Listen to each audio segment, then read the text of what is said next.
what's that show called? That Will Smith plays, that black guy who kind of makes it in the financial world. Pursuit of Happiness. I never saw that. Yeah, it's a great movie. It wasn't like Pursuit of Happiness, man. Like where the guy struggles and he gets over it and he makes it. Yeah. I fell on my ass. I thought I got to the top of Mount Everest, and Mount Everest just fucking slide right underneath me, man. I was like, God, dog, I gotta start from scratch again. Scratch became my friend, literally, man. So, you know, that's how you put in the book, man. Just going up, going down, going up. Just the real raw version of how my life was. And it was so in depth to go back through your life with a fine-tooth comb that I almost got embarrassed to even put it out there to people. Yeah. That's what you understand, man. Like, even me right now to talk to you, I'm in the car for a fucking hour getting pumped up because I'm a shy, introverted, leave me alone type of guy. Like, I'm still that motherfucker who is 6 years old, you know, at a play who can't say his line because I know I'm going to stutter in front of 5 people. So I walk off the stage. That's still me. So every day I'm fighting that dude. So people think, oh my God, man, you're on a podcast, you look so crazy, so evil. No, I'm trying to be locked into Joe. So my mind isn't, we're off saying, let's run out the damn door because people are watching me on the fucking podcast. I want to open this damn door and get the hell out of here, man. So that's the real me. So I'm not sadistic, man. I'm focused on what I have to do to stay locked into the game of life. And that's why I tell people, man, I go there. And I'll tell you this, I started really realizing that when I started overcoming myself, I started getting around these real alpha males, these hard men. And I always put people way above me when I was growing up. Like, my God, they had to have a lot more than me to get to where they're at. And a lot of them did. But once you get around the best of the best of the best people, you can kind of start breaking them down and realizing, man, you're just as fucked up as me. Like we all have, but all you did was you hit it better.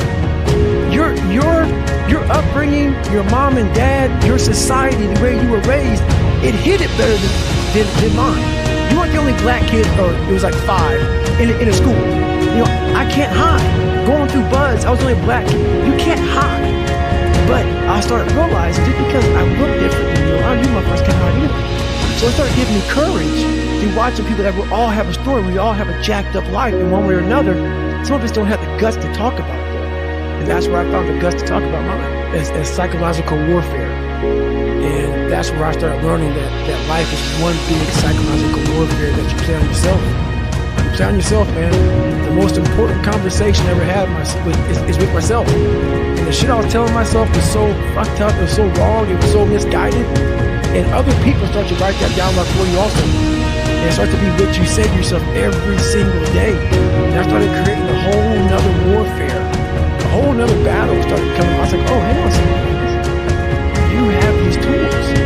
You have these tools. Your life was basically the perfect grounds for training for where you need to go in your life. All the beatings, all the bullying, all the, you going through learning disabilities, all the struggles.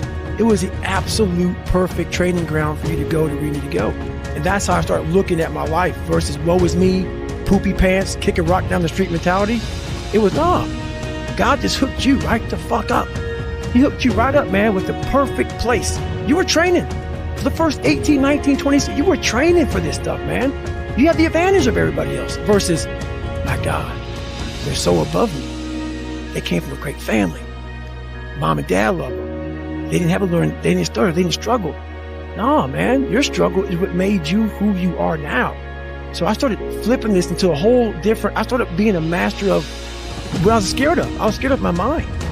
And I became literally a master of that mind. And that's what now, from now on, it sets me apart from most people.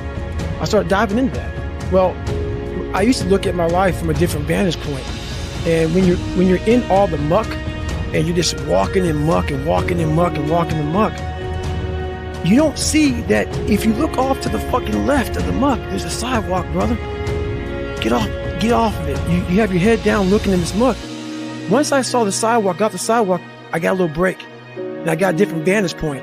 And then from the sidewalk, I found a cliff. Then I found a mountain. I got way up high on top of my life and looked back down on it and said, okay, I got to figure this out, man.